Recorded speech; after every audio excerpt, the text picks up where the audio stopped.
ನಾನ್ ಶುದ್ಧ ಕನ್ನಡಿಗ, ನಾನಿಲ್ಲಿ ಮಾತಾಡೋ ಭಾಷೆ ಕನ್ನಡ ಏನಿವಾಗ. ಹಾಯ್ ಎಲ್ಲ ಹೆಂಗಿದ್ರೆ, ಇವತ್ತು ನಾನು ನಮ್ಮ ಫ್ರೆಂಡ್ ರೆಡಿ ಆಗುತ್ತಿದ್ದು ಬಾಲ್ಕೋಟ್ ರೈಲ್ವೆ ಸ್ಟೇಷನ್ಗೆ. ಎಂತಕ್ಕಂದ್ರೆ ನಮ್ದು ಮೈಸೂರಂಗೆ IB ಎಕ್ಸಾಮ್ ಇದ್ದಿತ್ತು. ಪ್ಲಾಟ್ಫಾರ್ಮ್ ನಂಬರ್ 3 ನಿಂತ್ಕೊಂಡ್ಕು ಟ್ರೈನ್ ಬಂದ್ಕಂಡು ಅಷ್ಟೊತ್ತಿಗೆ ಟ್ರೈನ್ ಬಾಗಿಲು ನಿಂತ್ಕೊಂಡು ಹೊರಗೆ ಒಳ್ಳೆ ವ್ಯೂ ಸಿಕ್ಕತ್ತಂತೇಳಿ 2 ವಿಡಿಯೋ ಕ್ಯಾಪ್ಚರ್ ಮಾಡ್ಕೊಂಡು ಒಳಗೆ ಹೋಗಿ ಕೂತ್ಕಂತ 3 ಗಂಟೆ ಹೊತ್ತು ಬಿಟ್ಕೊಂಡ್ರೆ ಟ್ರೈನ್ ಹುಬ್ಳಿ ಸ್ಟೇಷನ್ಗೆ ಹೋಗಿ ನಿಂತ್ಕೊಂಡಿತ್ತು.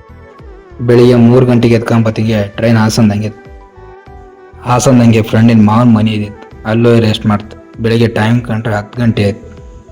ಕಡೆ ಫ್ರೆಶ್ ಆಗಿ ತಿಂಡಿ ತಿನ್ಕೊಂಡು ಮನೆ ಹತ್ರ ಬಂದ್ರೆ ಈ ಮಂಗ ಒಂದು ಮಾತು ಹೇಳೋದು ಕಿಂಕ ಬನ್ನಿ ಬೇಕಾ ಹೇಳಿದ್ರೆ ಹೋಗ್ಬಿಡ್ತೀಯ, ಇದೆಲ್ಲ ಬೇಕಾ ನಿನ್ಗೆ? ಮರುದಿನ ಬೆಳಿಗ್ಗೆ 5 ಗಂಟೆಗೆ IB ಎಕ್ಸಾಮ್ ಬರೋಕ್ಕೆ ಮೈಸೂರಿಗೆ ಬಂತು. IB ಫುಲ್ ಫಾರ್ಮ್ ಗೊತ್ತಿತ್ತ ನಿಮಗೆ? ಈ ಗಂಡು ಹೇಳೋದು ಕಿಂಕ ಬಂತು. ಎಕ್ಸಾಮ್ ಮುಗಿಯೋತಿಗೆ ಸಾಯಂಕಾಲ 4 ಗಂಟೆ. ಕಡೆಗೆ ಮೈಸೂರು ಅರಮನೆಗೆ ಹೋಯ್ತು. ನಾವು ಒಳಗೆ ಹೋದ ಅಂಬಾರಿ ಕಾಮಕ್ಕೆ, ಆದರೆ ಒಳಗೆ ಅಂಬಾರಿ ಕ್ಲೋಸ್ ಮಾಡಿ ಬಿಚ್ಚಾರು.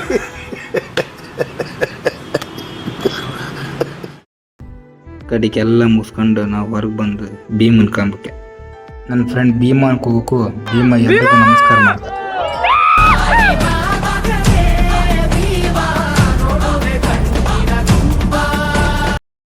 ಇದು ಇವತ್ತಿನ ಲಾಗ್. ಮತ್ತೆ ಬರ್ತೈತೆ.